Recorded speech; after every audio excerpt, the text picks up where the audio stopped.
مالدار تھا بیچارہ، اتنا مالدار، اس کے مالداری کا چرچا تھا علاقے میں لوگوں کے پاس۔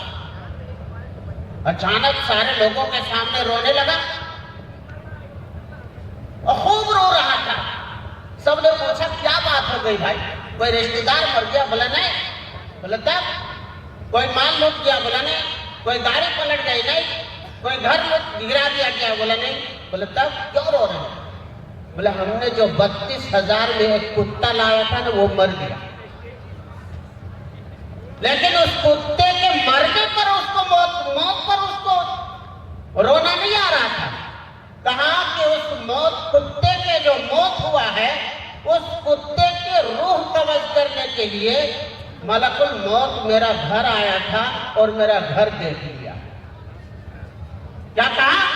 کتا مر گیا، اس ملک الموت نے میرا گھر دیکھ لیا جس کی وجہ سے رو رہا ہوں۔ تو اللہ تبارک و تعالیٰ نے ہم لوگوں کو بڑا اچھا موقع دیا ہے، روئیے مت۔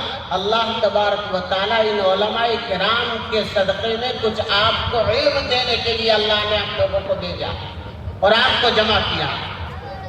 حضرت ابراہیم علیہ نبینا علیہ السلام ایک مرتبہ جنگل میں بکریاں چرا رہے ہیں، ہزاروں کی تعداد میں بکریاں ہیں، اور ادھر اللہ تبارک و تعالیٰ نے عرش پر اعلان کیا فرشتوں کے درمیان، وَاتَّخَذَ اللَّهُ إِبْرَاهِيمَ خَلِيلًا، کہ میرا ایک دوست ہے دنیا کے اندر۔ کہا کہ وہ کیسا دوست؟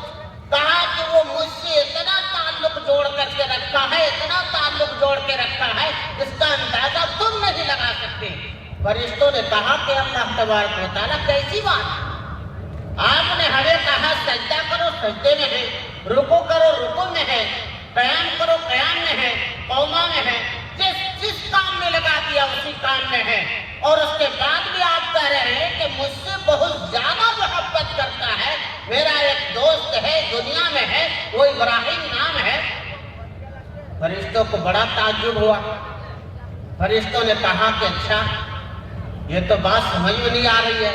کہا کہ جا کے آزما لو، دنیا میں آئے، اور کہا کہ ایک کلمہ ان کے سامنے صرف پڑھنا۔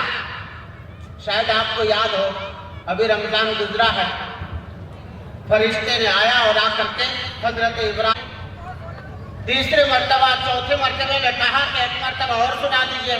کہا کہ آپ کے پاس تو اب کوئی مال ہی نہیں بچا ہے، اب کیا کیجیے گا؟ کہا کہ ان بکریوں کو چرانے کے لیے چرواہا کی ضرورت پڑے گی کہ نہیں؟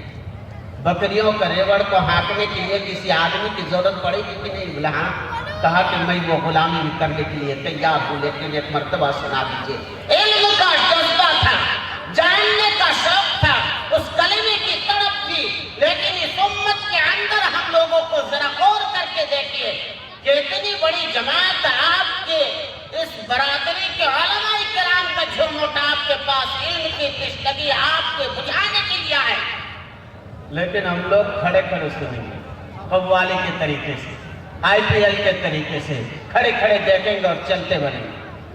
اللہ تبارک و تعالیٰ نے خدا کے قسم حضرت آدم علیہ نبینا علیہ السلام کو پیدا کیا، اور پیدا کرنے کے بعد ان کے مرتبے کو بلند کیا، ان کو فوقیت دی، فرشتوں کے سامنے اجاگر کر دیا، بلند کر دیا، اور تمام فرشتوں کے سامنے کہا فرشتوں ذرا دنیا کے اندر جتنی چیزیں ہیں ان کا نام تو بتاؤ۔ اللہ تبارک و تعالیٰ نے جب کہا، فرشتوں نے کہا ہم تو جانتے نہیں۔ حضرت آدم علیہ نبینا علیہ السلام کو کہا کہ آپ 1 سے لے کر 100 تک جتنے سامان دنیا کے اندر چیزیں پیدا ہونے والی ہیں ان تمام چیزوں کا نام بتا دیجئے۔ 1 سے لے کر تمام چیزوں کے نام بتا دیا۔ مرتبہ